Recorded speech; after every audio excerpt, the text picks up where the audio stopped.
Thanks, everyone. We're now at 53 attendees. I think we have sufficient quorum to begin the webinar. So thanks, everyone, for making the time to join this particular webinar session. As you've probably seen from the collateral, we are going to be discussing the Housing Chronicles with a specific focus on a slum upgrading pilot construction that we've been undertaking in Huruma. And just to lay the context, I think what we really want to achieve from this initiative is trying to imagine what providing housing at the bottom end of the pyramid sort of looks like, and just go beyond conversations and actually put true effort on the ground in terms of delivering housing. So this is the first of two webinar series that we'll be having.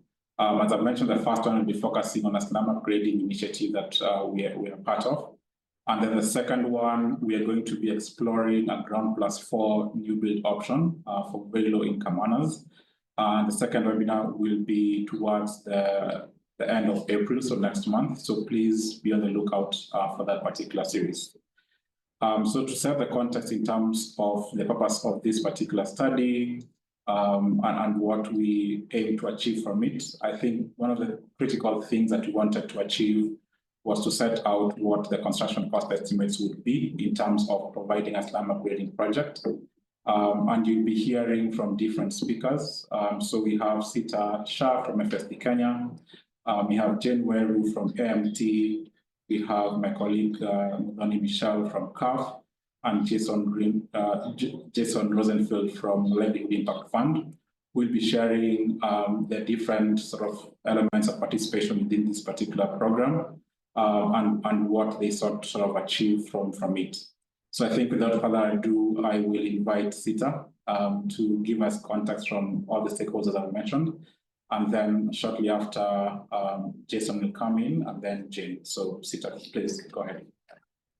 Good afternoon, everyone. Thank you so much for joining our webinar. We're really pleased about the output we're going to share. It fits very well in the open access initiative the FSD network launched with other partners in 2020.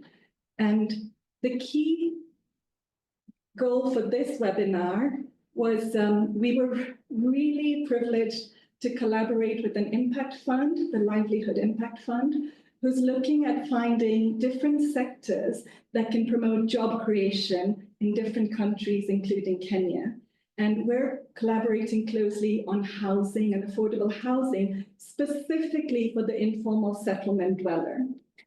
It's been a great journey to relook at our assumptions, relook at our knowledge with a very critical outside eye that Jason provides from Livelihood Impact Fund together with their local team.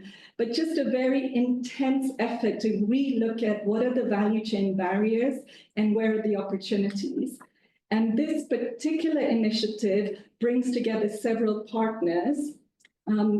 FSD Kenya is a market facilitator. We work with market sector players and government to look at how to overcome value chain barriers in different sectors and iteratively help the livelihoods of the people we care about the most, which are the families earning less than 40% of Kenya's income pyramid. We have several different programs from affordable housing to health finance, green finance, agriculture, and looking at the financial infrastructure in Kenya. And in this program, and we were really trying to think, because there's just so much being done in the affordable housing sector, yet there's an opaqueness in understanding the actual costs. So for this segment, we partnered with Akiba Mashinani Trust, a longtime partner of FSD Kenya's housing program. We work with AMT in a last mile sanitation fund we're piloting in another informal settlement, which is Mukuru. And here we knew of their efforts to bring together housing cooperatives in Huruma, to have assisted these housing cooperatives to organize and have access to land, and to have delivered the projects earlier. So the idea was LIF is providing funding to undertake the delivery of 4 units. CAHF, our research partner and data partner, really provided the resource to have someone on the ground every single day for this duration to collect the data of the delivery, which we're presenting to you.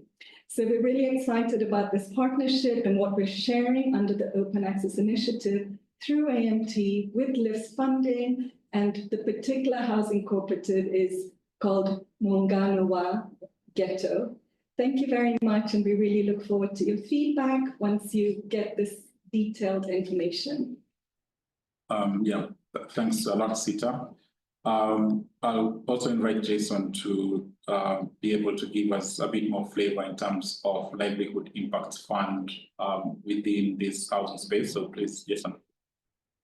Sure. Hi, everyone. As Sita mentioned when introducing the different organizations, the Livelihood Impact Fund is mainly focused on improving people's livelihoods through getting them access to jobs. The effort that this project falls into is a little bit different, though. We have a sub-project, which I lead, called Urban Living Standards.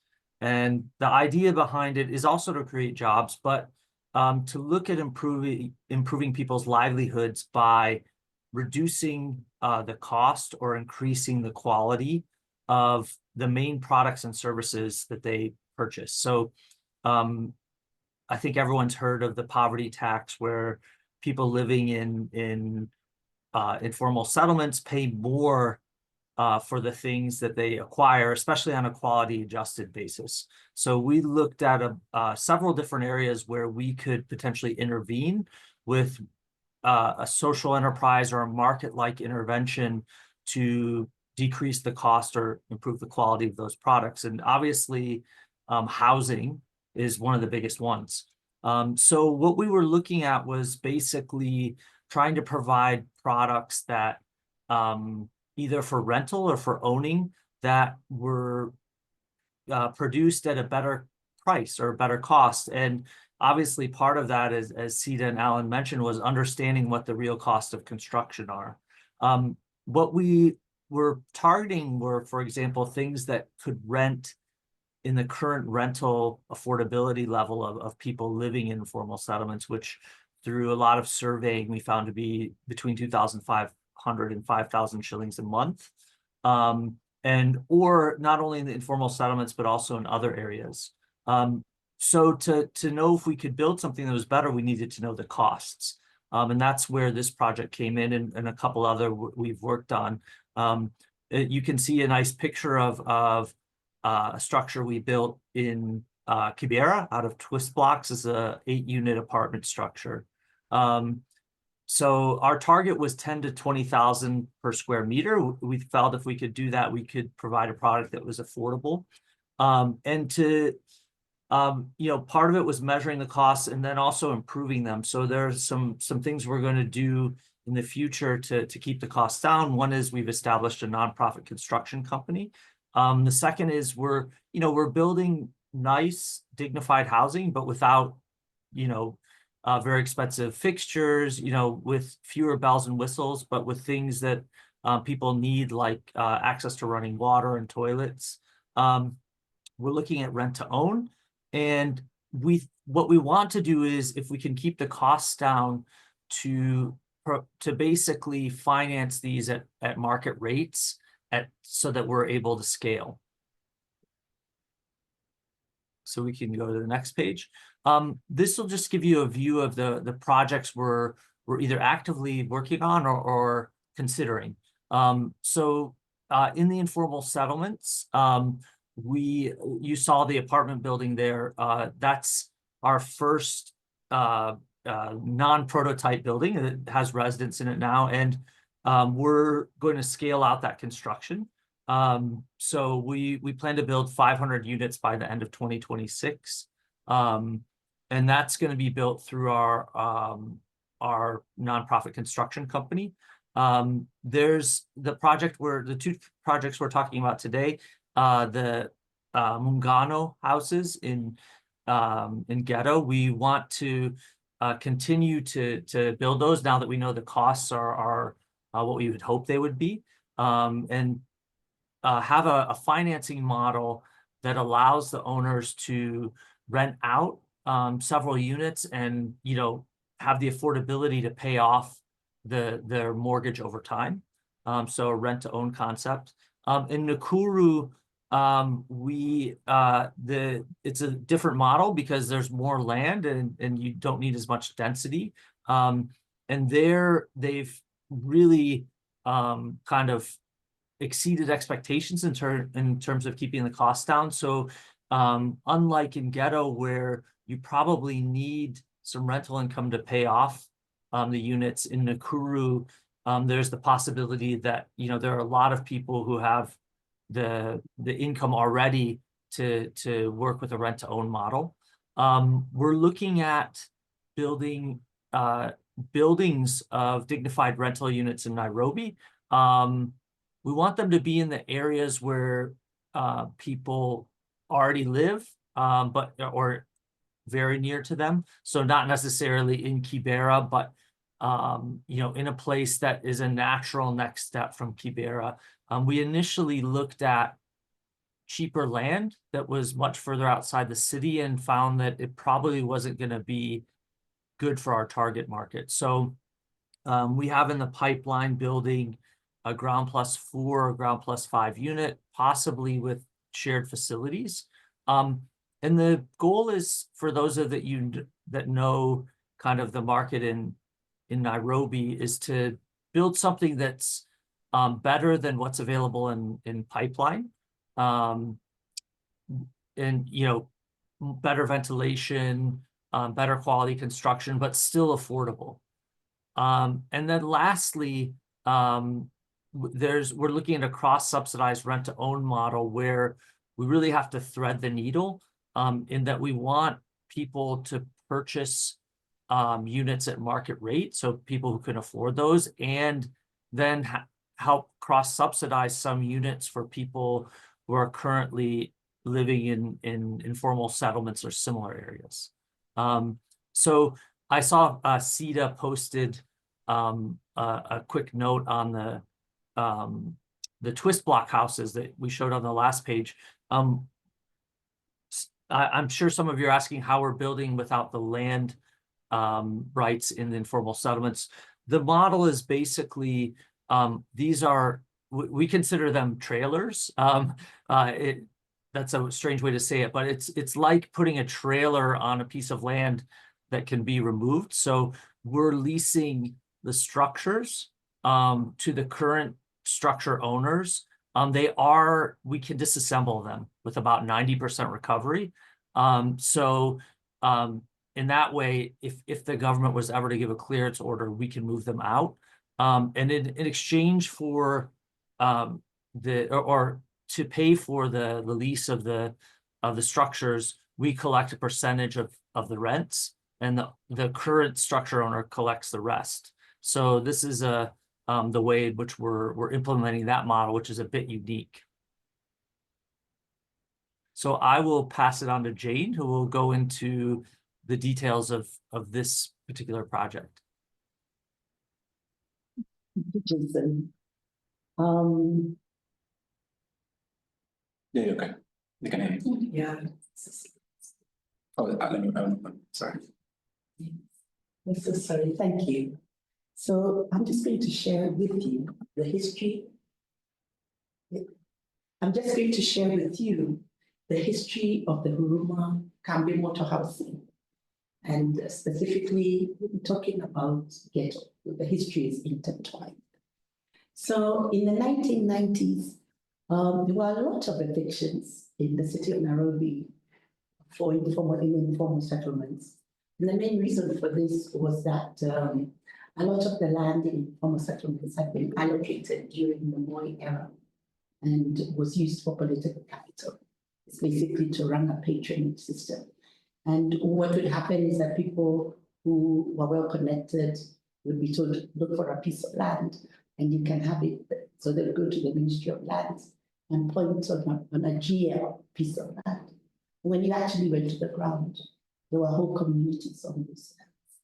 So then the people who had been allocated those lands would then try to evict people, and they evicted many communities. So slowly, the people living in informal settlements began to come together to advocate for secure tenure and to fight against forced evictions.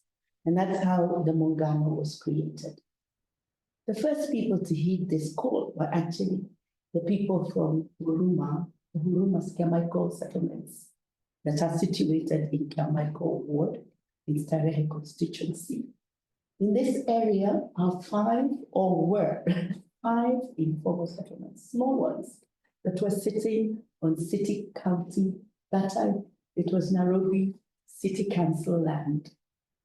And these five settlements of Ghetto, Kambimoto, Mahera, Getathuru, and Redeemed came together and requested Akiba Mashinani Trust and Pamoja Trust to assist them to negotiate with the city council for the land on which they were sitting. So we worked with them, and eventually the city agreed to release this land for housing to the five communities. However, it indicated that it would not finance anything. It was just going to give the land, and you work with your NGO or CSO partners to develop. And we said, fine, thank you for the land. So we proceeded. The first thing we realized was that there's nothing we could do because the land was an in situ site that was it was densely occupied. So we realized that we needed to plan. And at this point, we were lucky because Muungano then had become a partner with SDI. So we got financing, we got support from SDI to work with three architects, two Kenyan ones, Joseph Mukeku and Nabonyo, and a third one that was a Swiss architect called Aaron Wedman. And these architects were amazing. They sat with the residents of Huruma, and they would ask them to dream about what kind of house they would want. And the people of Huruma would sit down and they would say, oh, we want a 4-bedroom house with a study and a garage, although they didn't have cars. And then the architects would sit with them in a very realistic manner and draw those designs, the house with a 3-bedroom, and then cost that house, and then show them the implications of having such a big house, the levels of displacement. And then the people would say, I can't afford that much. I can't afford to pay those monthly payments. And they would also be asked, because then they would show the level of displacement. Which one of you wants to leave? Because you can't all live here if you have such big houses. And so eventually, the people agreed that the only way they could fit was if they did a ground +2, because they said they didn't want plants, and if they had smaller units that they could afford. And that is how the Kambimoto house came to be. Thank you very much. Thanks a lot, Jane, for that insightful history. Yeah, and just before we move into the next session where my colleague will talk about the process of recording the housing construction cost, I wonder if I could invite you, Jane, to just speak to the design itself. So what you can see on the screen, I think, is what we saw from Kambimoto. And you've taken us through the chronology of how the three architects came up with this design.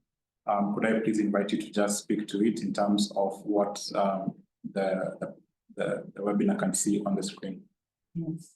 So the house you can see on the screen is a ground +2. Yeah. Initially designed as a ground +2. But this house owner has stretched it to be a ground +3. So it initially was a ground +2. And the reason, and it is a stacked house.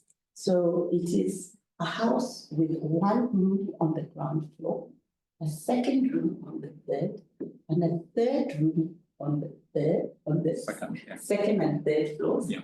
and then a terrace at the top. That is the way the house is supposed to be, with one toilet bathroom, and on the ground floor, a little kitchenette and a living room. The reason why this house was built this way was the realization that people could only afford to build incrementally.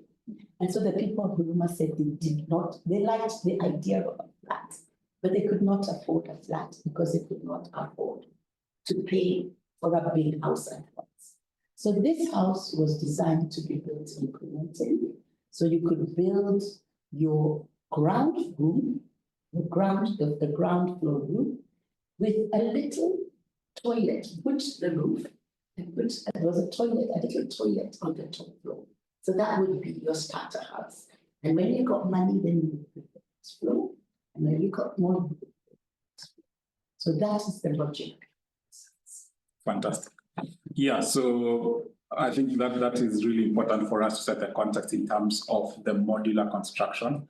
And I know it might be obvious to us, but when we're talking about slum upgrading, we're getting low-income families from living in, iron sheet structures to more formally built structures. So that's why it's an important shift to be able to document how that process evolves from that particular sort of informal settlement to a more formalized building setup. And also the modularity and the incremental aspect of it is very important. The next session will be taken by Michelle Mudoni, who is my colleague at CAHF. And she had the task of recording on a daily basis the construction of pilot houses so that we can be able to ascertain what the cost of delivery was or is for these particular houses. And she'll take us through the designs and the methodology of construction that the community at Huruma uses, as well as what the eventual costs were. So please, Michelle, without further ado, carry on. Thanks, Alan. So as you've seen from the previous slide, it was a ground plus 2 design with a terrace, just as Jean has explained. But for the purposes of this pilot that we did, where we did a ground plus 1, I'd like to do a like-for-like comparison just to show you the layout of the house for the original design. And so at the first, you have, when you enter the house, you have a kitchenette area and a lounge. And more importantly, something that you need to note here is that there's an internal staircase that's just within the house. And I'll explain shortly why that is important. And right after the ground floor plan, you have the first floor plan just on your right, where just after the landing or after finishing the staircase, you have the shower / wash closet and a bedroom. And this is actually similar to what the second floor plan would also look like. But for the house area, for this layout, just go back, please. Yes, for the house layout, the area is around, I think around, we do 5.1 by 3.7, you'll reach around 19 square meters.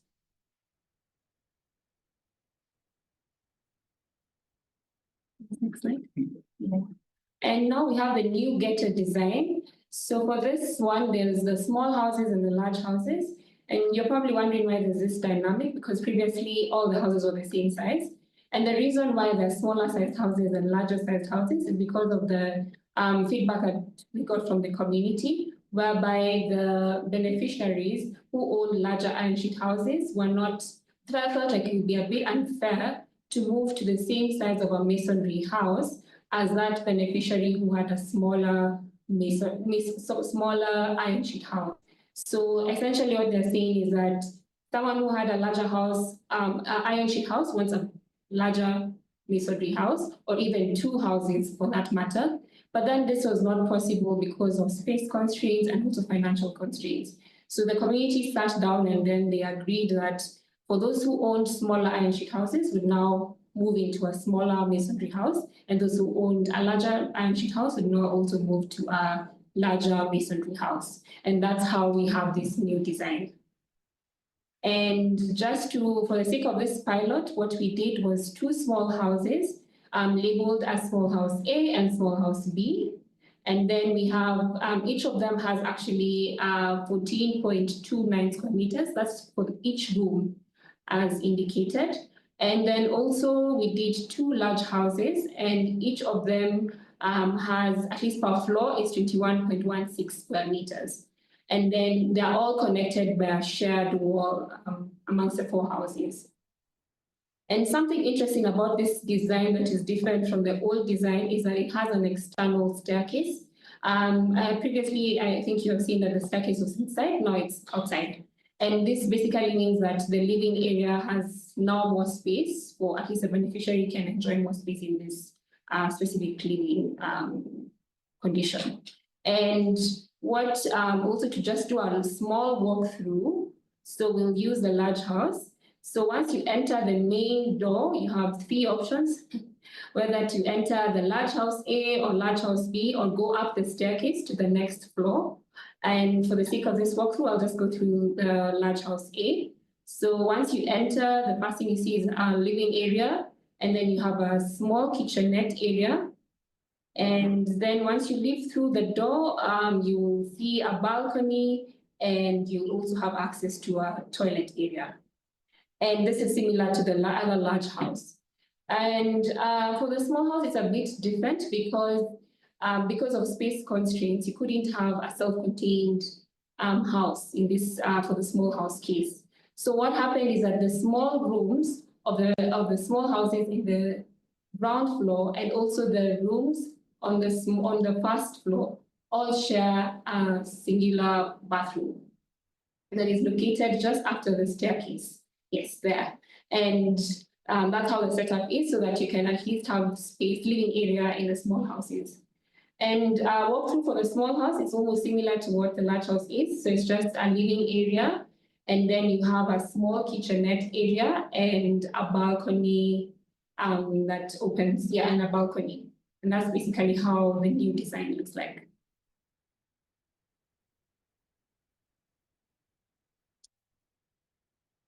So now working with the new designs that LIF, LIF really wanted to know how much it would cost to do such a design. And the community provided what they thought would be the cost. And this was around 429,000. And this was based on their delivery experience pre-COVID. And once this cost was provided, it seemed a bit low, and especially because they hadn't constructed for a while. We saw it best to also consult a quantity surveyor and also see how much they would say it would cost to do a 2-bedroom house. And the QS estimate came to around 1.019 million. And as you can see, this is such a huge difference. It's almost 2.5 times more what Ghetto had provided. And some of the high-level assumptions that led to this QS cost were the concrete class. So in the BQ for the QS, they stipulated class 20, which is 1:2:4 concrete mix, whilst for the Ghetto one, they stipulated class 15. And also for the QS BQ, they used more steel reinforcement as opposed to what the Ghetto BQ provided. Secondly, for the provision of materials, there are some materials that the Ghetto BQ did not provide that the QS provided for. This includes hoop iron, DPC, and dampproof membrane. And even to add on to it, there's an element like a ring beam that was stipulated in the QS BQ that was not even in the Ghetto BQ. And another thing that was a big difference was the labor cost differences. And this cuts across all the work streams, but I'll just focus on one example, which was a one-in labor. Ghetto provided 7,200 for the labor, whilst for the actual area, the QS provision for 28,500. And lastly, there was a material underestimation by the Ghetto BQ because, for example, for the superstructure concrete, they only provided 13 bags of cement, whilst the QS provided 73 bags of cement. So you see there's such a huge difference. And because of this huge difference, it necessitated the need for a pilot. And this pilot involved a ground plus one design, like I've already shown you. And the reason why we did a ground plus one design is to just provide a clearer cost assessment by now testing out those cost assumptions. And secondly, it was good to do a ground plus one as a pilot instead of a ground plus two design, because it will give beneficiaries a means to access financing. Because if you did a ground plus two design, then you'd have a heavier cost implication on the beneficiary.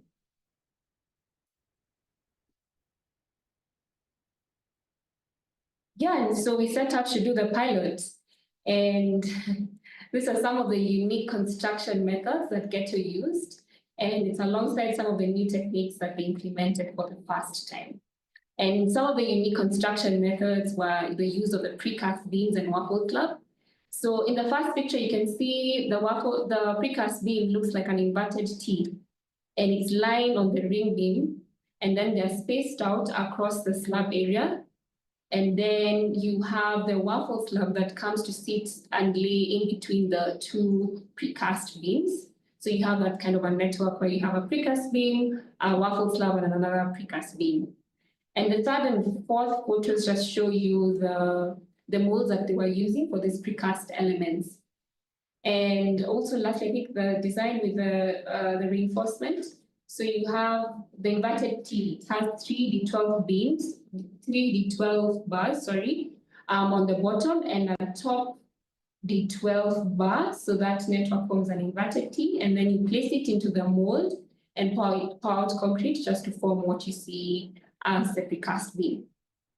Another interesting thing that they did was the precast staircase slabs, and this was actually unique because then they get to save a lot of concrete and steel that would have otherwise been used by a conventional staircase where you have a lot of reinforcement. And one of the things that one of the techniques that they implemented for the first time is having an elaborate electrical installation. As you can see there, previously, what they used to do is they just used to have a single conduit, and that would sort out the sockets, the lighting, and everything else.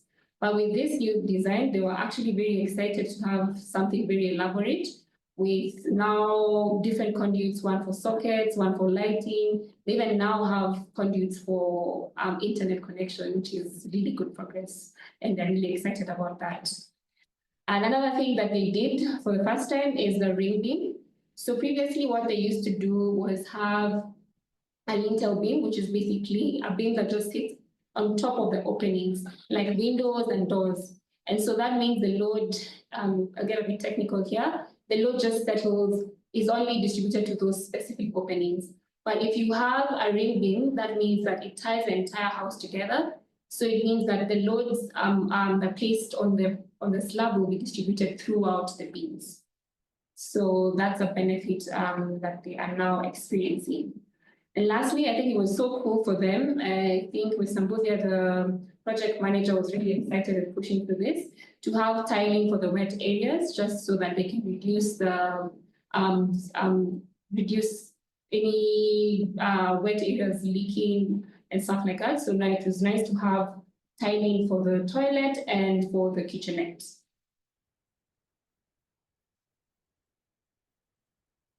Yeah, and this is the outcome of the pilot that we did. And the community is very excited about this. And for the small house that you can see on the left, it's a total of 28.58 square meters. And that's for the ground floor and the first floor. That's what amounts to a small house. And on your right, you can see the large house units, which is around 42.32 square meters. And similarly, it's for the ground floor and the first floor. And remember how I mentioned that there's an external staircase? So the benefit of doing this, as opposed to the old design, is that a beneficiary can now live in one room, which maybe perhaps the ground floor, and then rent out the room above. And this can really help them with their loan repayments. And I think Alan will speak more into this in terms of how it can help the beneficiaries repay the loan. And now to the costs. So like I said, there's a small house, A and B, large house A and B as well. And we took the costs for each and every week there was construction, about 35 weeks or so. And we broke it down through the different work streams. So you have the substructure, ground slab, all the way to external finishes. And for the small house A and a portion of the common space, it was about 655,000. And then also for the small house B, it's the same amount. And for the large house A, it's about 769,000. And for large house B was slightly higher, which is 772,000. And the reason for this difference, they're the same size, but there was a step down because the foundations are a step down, they're not all on the same level. So there was need to do an extra masonry wall cost for large house B, and hence the small difference. And for the cost per square meter, it eventually came up to around 16,491. We can round it up to 17,000.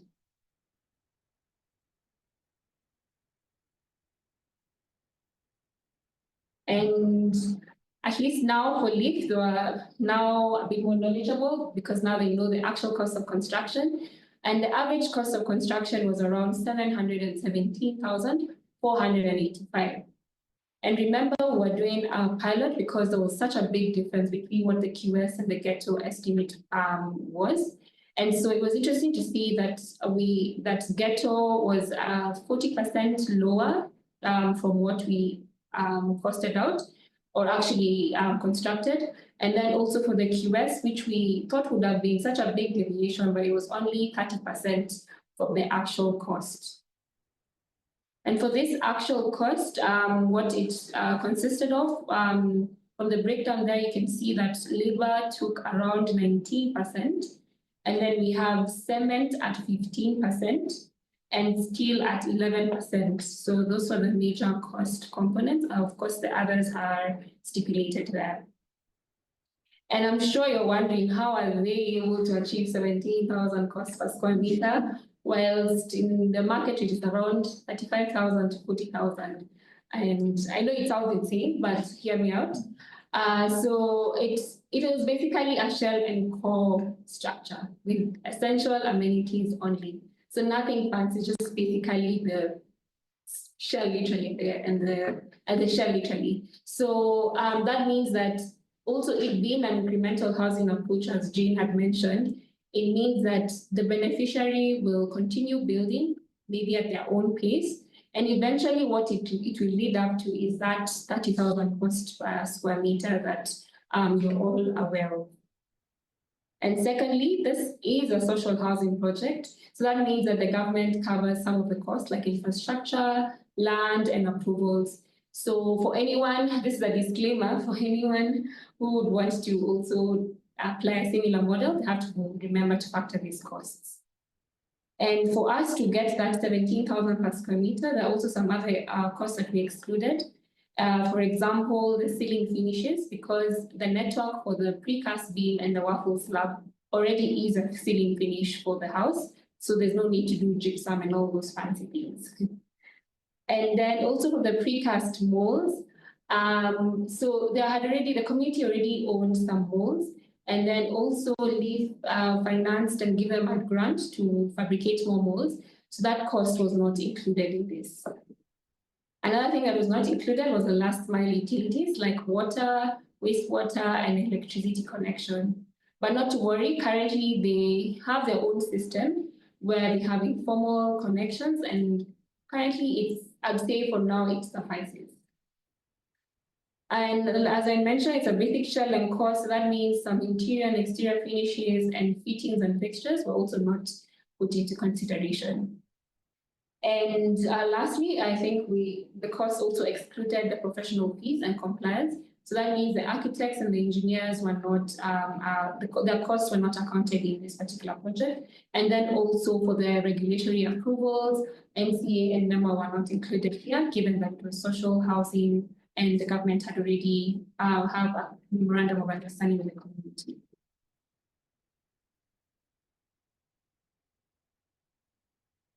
And finally, so there's this process that CAHF has under the Open Access Initiative, where it looks at the issues along the housing value chain.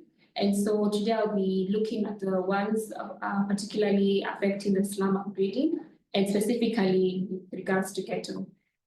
And some of the critical issues that came up were infrastructure and services. construction and building materials, and finance. So for the infrastructure and services, so at least in my opinion, what I think is that our house is habitable because of its services. So currently, like I mentioned, they're using informal water connection, informal electricity connection, and also wastewater is such a big challenge because, for example, World Bank was able to do the main sewer connections, but they're not able to do the laterals because of limited accessibility. So it's quite devastating to even be there sometimes and see that there's some informal drainages, sewer drainages that are very close to the houses, or even the houses are on top of those sewer connections. And it's quite an unfortunate thing, and especially health-wise. And also because of this limited accessibility, construction activities become a bit difficult because, for example, for Mr. Mbuzia, he used to make sure the materials reach the main road, and then he would have to incur an extra cost just to shift this materials to the site. And then secondly, another issue along this value chain is the construction and building materials sector, and specifically for labor. And so since they hadn't constructed for a long time, they did not have a dedicated team of workers.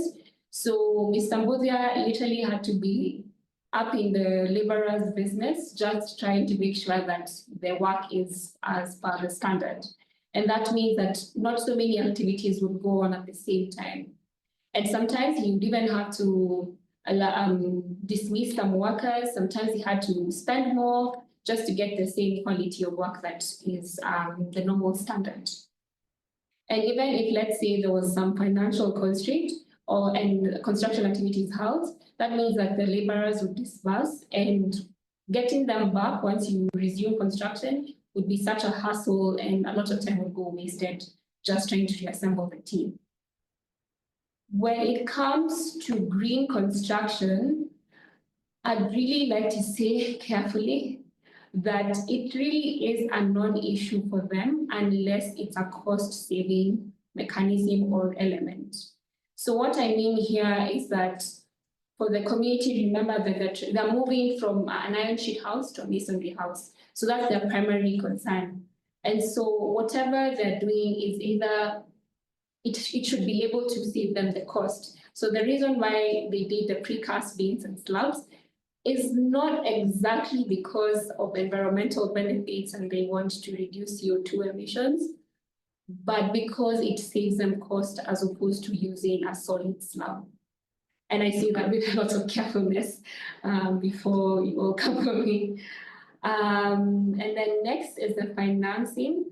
So this is actually a very big issue because access to long-term capital for people living in informal settlements is a huge problem because not so many people are willing to, institutions are willing to give them access to this capital. And because they have so many other competing needs, then housing becomes secondary because you will go to Ghetto and there's so many houses that are not complete. And they're really trying their best to complete them, but they also have other needs that are taking precedence. And so if they have access to long-term capital, then they don't have to struggle as much. And now I think I'll give it back to Alan to continue to explain on the financing model. Great. Thanks a lot, Michelle, for that synopsis. So by way of summary, I think what Michelle has excellently captured was that we've gone through a journey where we had designs that had been sort of done by AMT. They got costed out by QS, and also we had BQs from the community that had a dissonance. And so the purpose of the pilot was to really get what the true cost of construction for those particular houses was. And as Michelle has very well elaborated, it came to a cost of about 17,000 shillings per square meter.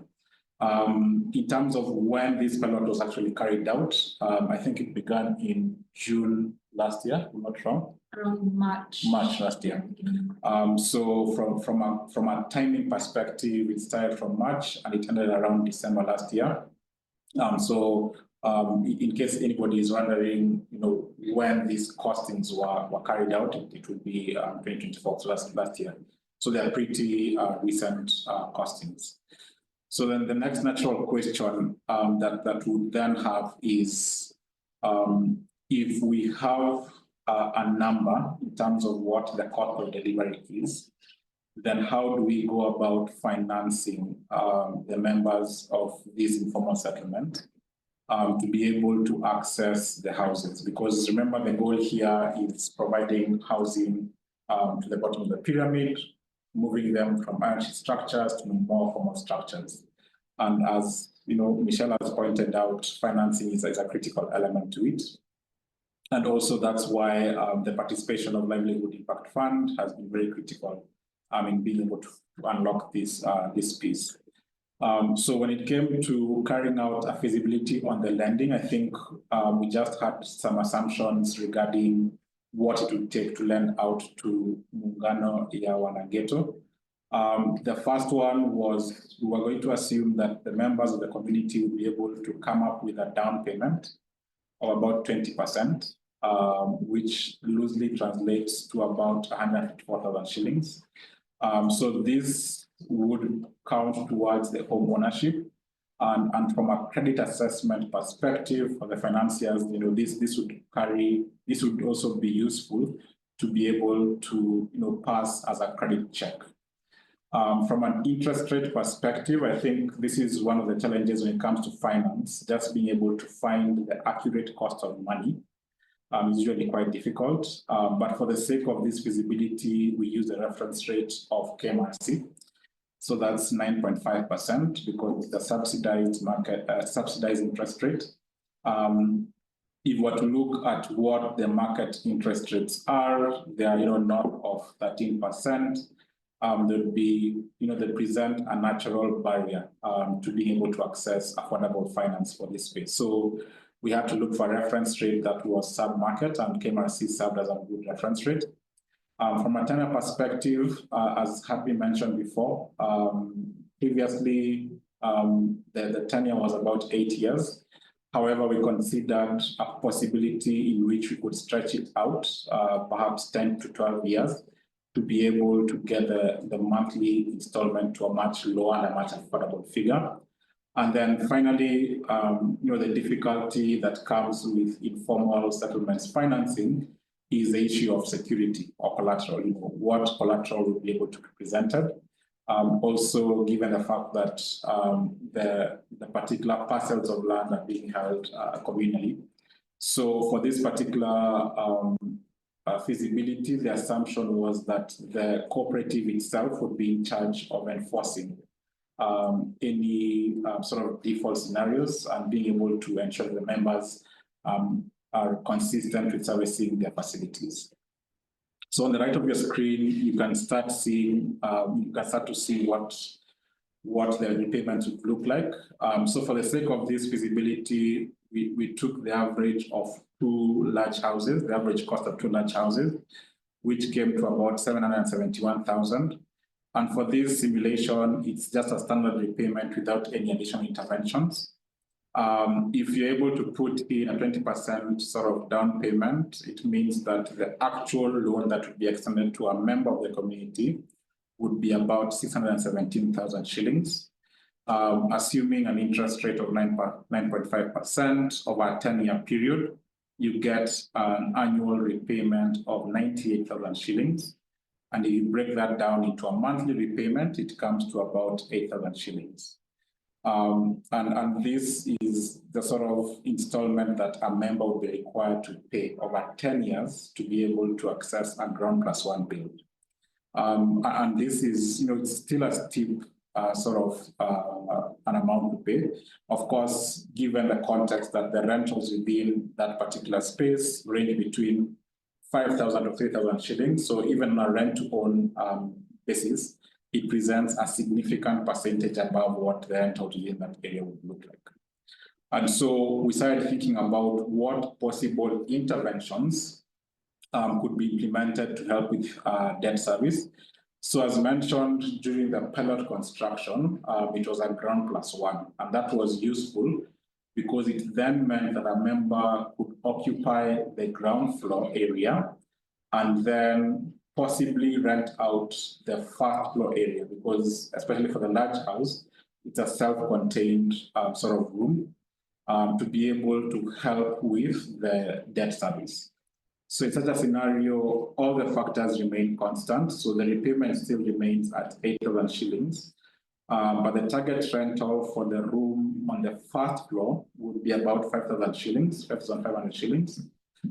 We then worked out an assumption on some operating expenses, just to be prudent, which means that the net rental coming from the extra room upstairs would be 4,900 shillings. And that would sort of significantly help in reducing the repayment required. So it means that the community member would only be required to pay 2,700 shillings from their pocket, as opposed to paying 8,000 shillings per month, which is a significant contribution to the debt service. Now, we then asked ourselves, if we were to continue with this line of thought and complete the entire building, so not just do ground plus one, but do ground plus two, which then means that the house would have 2 upper units to rent out. What would that mean? So again, in this particular scenario, the cost of building would increase. So the cost of the ground plus one is 771,000. If you are to add the second floor and a rooftop terrace, it means that the total cost of the house would be 1.1 million shillings. Now, if the member was able to raise a down payment of 20%, it means that the net loan that would go to the member would be 900,000 shillings. So unlike the scenario where they're just renting one unit, they would be facing a higher sort of loan amount, but would still maintain the same sort of assumptions from a debt perspective, which then means that the repayment would increase from 8,000 shillings per month to 12,200 shillings per month. But recall, we now have 2 upper units that you can be able to rent out at the same rate of 5,000 shillings, 5,500 shillings per month. So that's about 11,000 shillings. If we remove again an assumption, a 10% assumption of operating expenses, we remain with a net rental of 9,900 shillings. That would then be deducted from the 12K, which means that the required top-up by the member would be 1,200 shillings, which then lends to the fact that if the members of the community were able to access financing that would allow them to complete the entire structure, it would actually be 30% cheaper for them to service the debt, because they'll be having more units to rent out, but even in the long run, they would then have an entire house to themselves after the repayment period. Of course, the assumption here primarily comes from the fact that the member will be using rental to help with the debt service. But of course, there could be scenarios where there are other sources of income that we've not assumed for this particular scenario that would then help in expediting the repayment of this particular facility. But if you want to interrogate these numbers more, there is a link that we shall drop in the chat where we have uploaded a report that details the delivery methodology for this particular pilot. And more importantly, we have an Excel workbook that has all the daily recorded costs that we've seen in this presentation, for you to be able to interrogate the numbers in a much finer way. But yeah, with that, that really covers the proposed feasibility in terms of a lending perspective. I can see a number of questions coming in the chat box. So I think I will just go through some of them. And then before we come to the proper sort of conclusion of this webinar. I don't know if that's okay with Sita, that's fine. We get the questions together. I'll ask one for Michelle mainly. So the cost is 17,000 per square meter. The question is, you mentioned some reasons why it was lower, things that weren't included or didn't need to be paid for. I know there might have been a couple ideas about how we could even save more over what the costs were this time. One of them being optimizing the staircase to serve 4 units instead of 2. Do you want to mention a couple ideas we had around, even further improvements to what's been done already?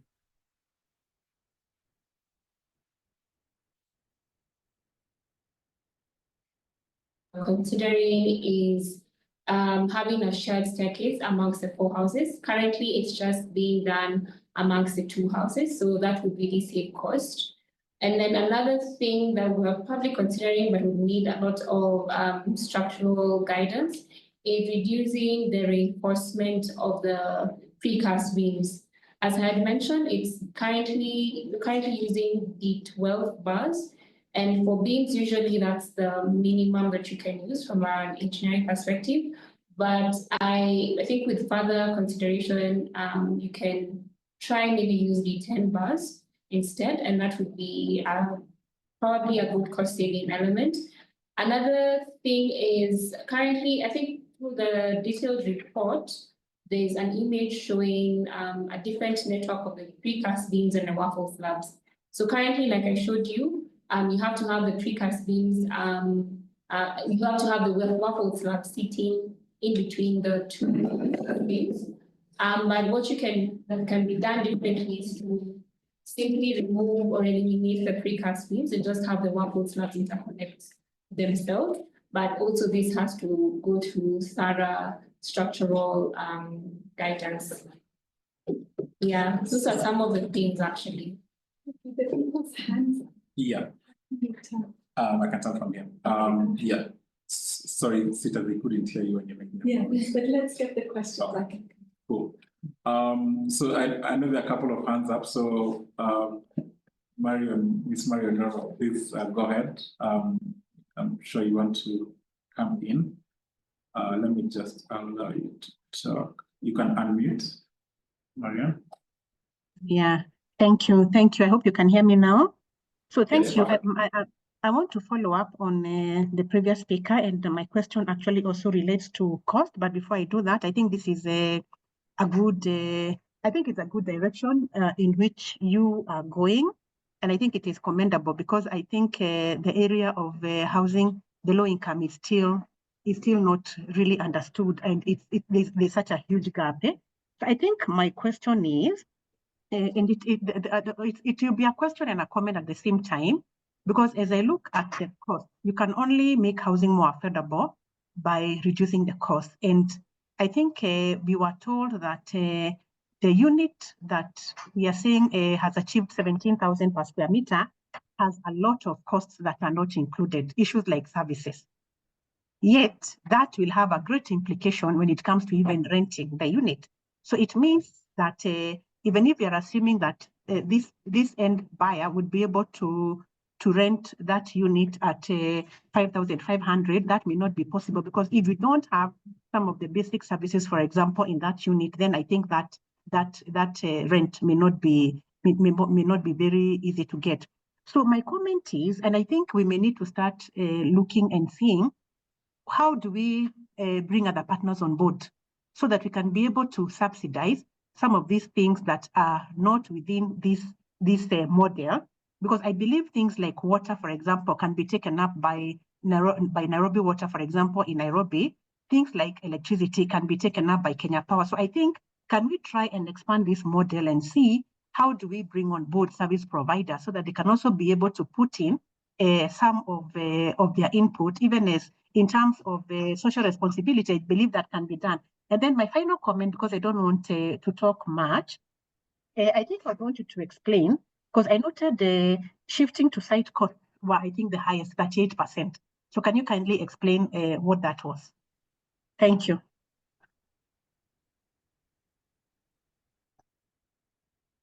So I think I'll start with the last question. And the shifting to site cost was 2%. I think, yeah, it is 2%. And the highest was the labor. And this is not Sorry? No, it's the It's a upper colour. class. No, The dark. or the color, sorry about that. So for the shifting to site is 2%, just where it's been indicated. And the 38% represents the other costs like masonry, windows, doors, and balcony builds, and plumbing and electrical works and shining maintenance. Sorry about that. But thank you very much, Ms. Marian. I think the points you raised are very pertinent in terms of the cost of providing the last mile infra. And sometimes it is the implicit cost that more formal developers have to take up in formal development areas. But yeah, I think the points have been sort of well captured. Can I make a comment on that? Can I be heard? Yes. So the main reason for open access to all the attendees is exactly the point Marion is raising.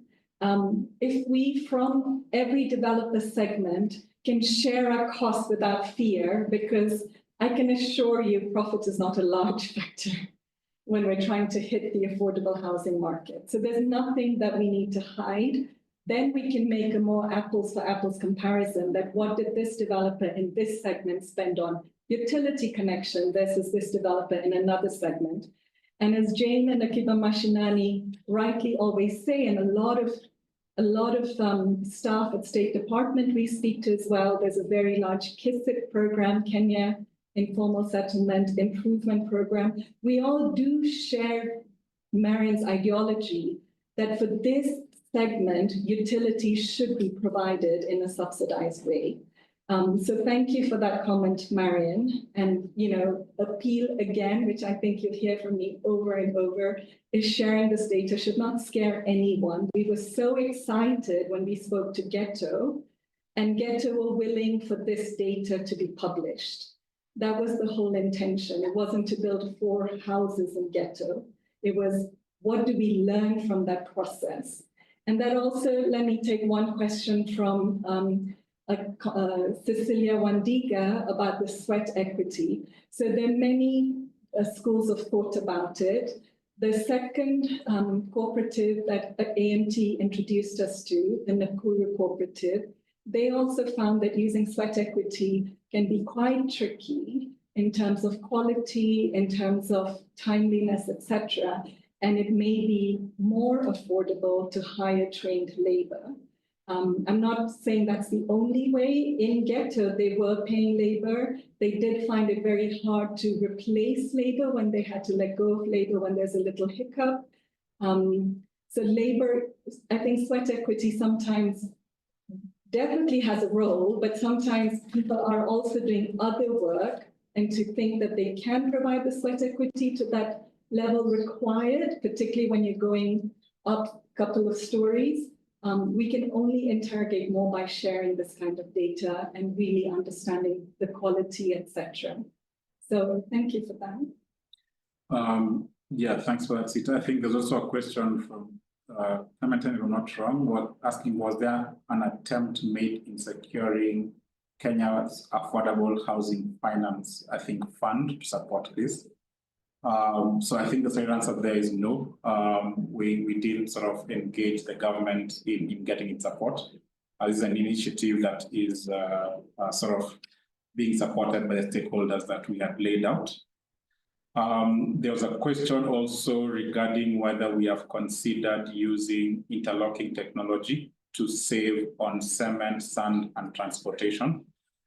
So we currently have an ongoing work stream with a company called Start Somewhere, SSW, that are using the interlocking blocks. At the very beginning of the presentation, when Jason was making his remarks, you might have seen a house that was built in Kibera that uses interlocking block technology.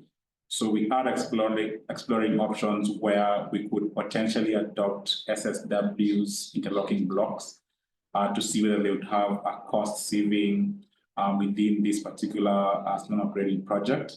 And we shall be able to keep you posted in terms of what that potential cost optimization comes from that. There's also a question regarding whether we can share pictures of the interiors. We've posted a link the detailed report and the detailed Excel workbook, which has photos of the interiors that you can be able to see how they look. They just have steel screeded sort of walls with tiling in the right areas, but I'm sure you'll be able to see it in those particular photos. I think that's pretty much from the questions that I have. I think there's another question by Panina. Can I be heard? I can take that. Yes. So in terms of this project, it was, when you look at the files shared by CAHF, they actually have done interviews with the residents to understand what their different needs are, etc. Even from FinAccess, which is a long-term collaboration between FSD, Kenya National Bureau of Statistics, and Central Bank of Kenya, it's been very humbling for me to learn, as a housing specialist, that housing will not be a top priority. The top priorities are food, then education, then there are shocks like health shocks, etc. So everyone in this room is really passionate about housing, but we also need to know that from the household's perspective, this is why we have 60% of households in informal settlements. That's where they're taking the compromise in quality, because they're trying to make the other priorities work in their very limited income basket. So I think it's just something we need to be aware of when we're housing enthusiasts, that yes, housing can have huge impact in terms of a family's outcome in all the outcomes, health, education, every outcome. But in terms of the basket of the income, this is where they're compromising on it. And this is where the journey has been with LIF and other partners, is how can we really try to improve the quality that they get without taking too much of the income share. And actually, just to add on what Sita is saying, specifically from the community, the sentiments were that they need to now establish a welfare group that will support the economic development and their livelihoods first, because they had only been prioritizing housing, and it has been very draining for many families. And even if you make a comparison, because we have another project in Nakuru, where they also have a welfare group that supports their livelihoods. And I would say that Ghetto really wants to emulate what they're doing, because they can see how if they have now the money, they're able to now focus on building the house later. Yeah. Would Jane like to comment at all? Because Akiba Mashinani did have livelihood funds. Would you like to comment on the utility of those? Patrick as well. You can just comment from here. This is Livelihood funds. Yeah, so this Patrick, the AMT used to have livelihood funds that were supporting groups on other apart from housing, supporting groups on other aspects, especially supporting them on business. And the groups would access these funds through AMT. They would have the group will give these loans to organized groups in informal settlements, mostly self-help groups. In some cases, we'll also give networks. And in most cases, the members of these groups will be women who are into small businesses. And they will take these loans to expand those businesses or even come up with new ones. And our loans term we are normally giving out these loans at 10% interest rate for a period of 1 year. Groups would also had to raise 20% of the loan amount upfront as collateral. We had about more than 50 groups that were accessing these loans before COVID. But after COVID, most of the groups were affected, and even some had to break down because of the effects of COVID, because most people lost their jobs. So as of now, we don't have the livelihood loans, but it's something that we are the demand for these loans is still there. And another thing that that we also do is that we also used to have these livelihood loans as a step up for groups to take bigger loans such as housing loans, which are also long term. So before even the groups that have currently, all the groups that have the loan financing from AMT, before they got those loan financing from AMT, they would first get these livelihood loans as a way to test their credit capacity to repay, and these will build up the loans because the housing loans are a bit bigger than what you used to be. Thanks for that, Patrick. Yeah. I wanted to so this is Jason. Yeah. Could I wanted to address a couple of the questions as well. Yeah. One of the questions was about, and this is there's a question in the chat similar, which is, were residents okay to pay or rent a semi-finished house at the monthly rate stated? So firstly, I think we've talked about in the pages up right now the things that were excluded. The house is you could call it semi-finished, but it does have electricity. It has restroom facilities. In this case, I guess the last mile has been provided. And the rent that you had in the slide of $5,500, my understanding is that's realistic. If you compare it to similar properties that also aren't, kind of fitted with luxury cabinetry or anything like that in the area. So I think the rents we think are realistic. I can make a comparison to the twist block house that you guys saw in Kibera, which is obviously a different market, but these are smaller, I would say slightly smaller rooms, but of a similar finish quality. And those are renting for 5,500 to 6,000 shillings per month. And the demand for them is at the moment extremely high. We're working on the second and third project, and all the units are kind of already pre-spoken for in terms of rentals. So I think we're pretty confident that these semi-finished houses have a market, because if you compare to the other things that are available at similar price, they're just way better. On the flip side, the comment also says it's easy to do mass housing this way if the rental rates are true. I think it's easy to build, but not maybe easy to finance.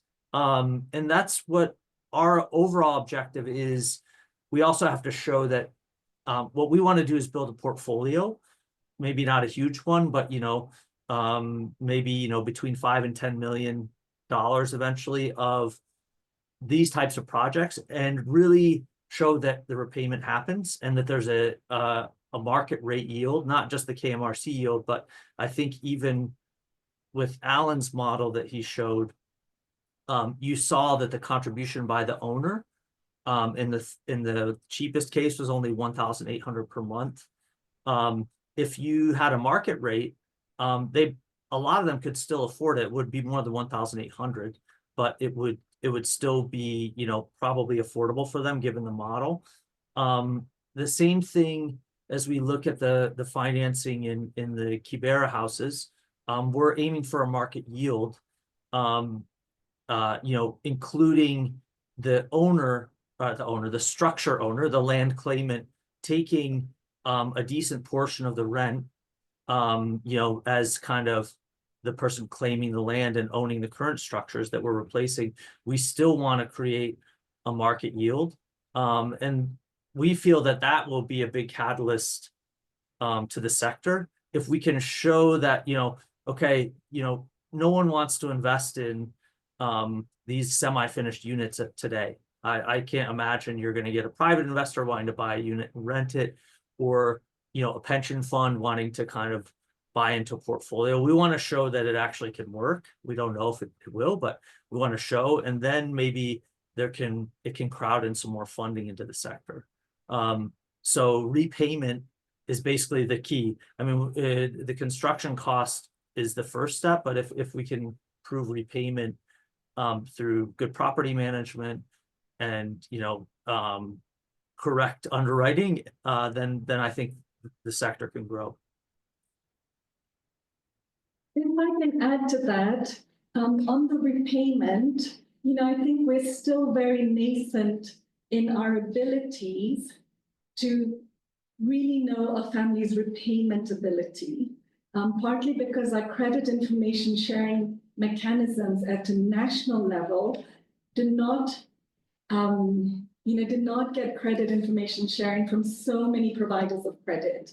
We can talk about the chamas, the informal credit, but even hire purchase, some of the microfinance institutions, etc. So we have a lot to do as a country to help to understand what a family's repayment ability is, because it's very hard to know a family's total debt scenario.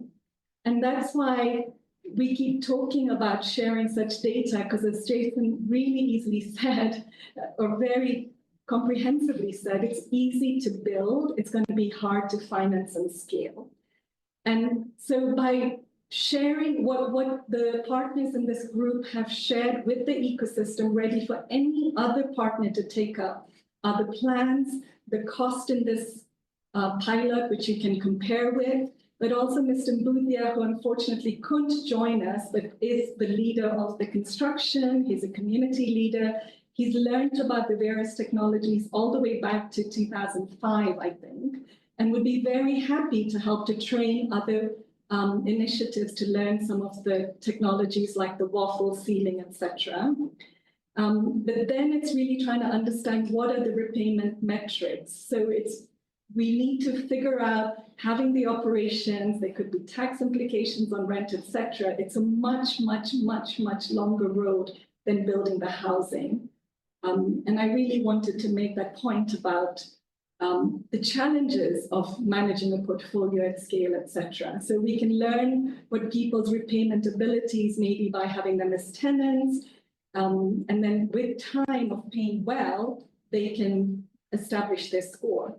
But also an appeal to housing cooperatives or other groups out there, do not feel scared to share your members' savings track record and repayment track record, because that will be what will help a player like LIF or any investor to underwrite a potential housing beneficiary. I think that's a really important point we need to understand. Yeah. Thanks, Sita and Jason. So I'll have the last question and then hand it over to Sita to close the webinar.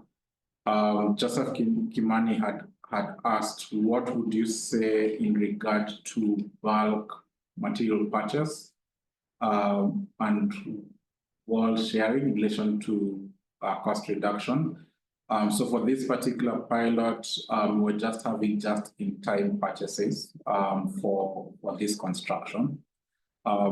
And that meant, for example, when you go through the Excel sheet, the price of one bag of cement was 830 shillings or north of that. But if you were able to do it at bulk, you did then be able to get some cost savings and maybe get it down to maybe 750, 760 shillings. So yeah, there are advantages to bulk material purchase in the event that we'll be rolling out a larger housing pilot construction, then that would potentially add to some cost savings. However, for this particular pilot, we're not able to take advantage of those bulk purchases to reduce costs. But that would definitely really sort of count towards cost reduction.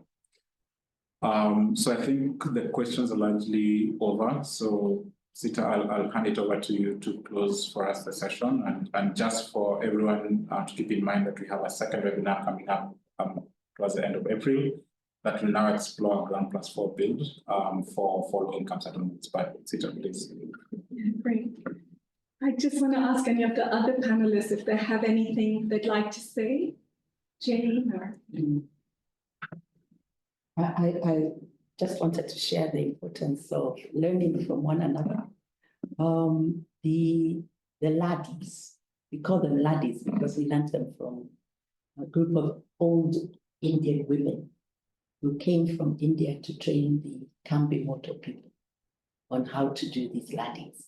And they lived in Nairobi for 2 months and they used to go to Huruma every day. And they trained them how to do the molds and everything. So I think this, like Sita has said, is a real great value from learning from one another. I hope that we can take that challenge.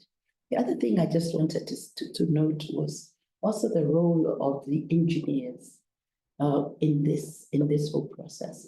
When we were doing the design, we worked with an engineer called Muraguri Karaoke, and he worked closely with the architect to really do value engineering, to ensure that this house did not have any fat on it. All fat was wiped out, because that's the only way that housing can be affordable for the other. Thank you, Jane.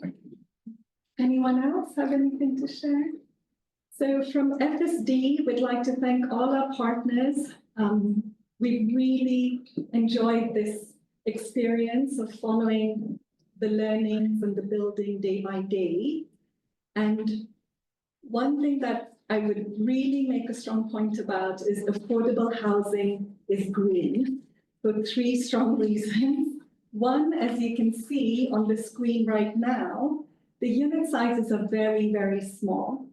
So the optimal density that people are living in is very small, and they don't get credit for that when you look at metrics for green housing, but they should.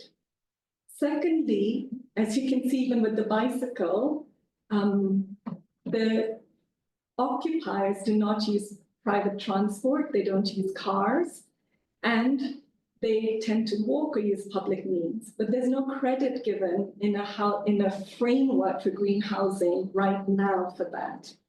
And the third thing is we have found local materials like flushes, shower heads that have the same flow rate as what would be required for a green metric. But because it's produced locally, it's not in a certified factory, they don't get the credit.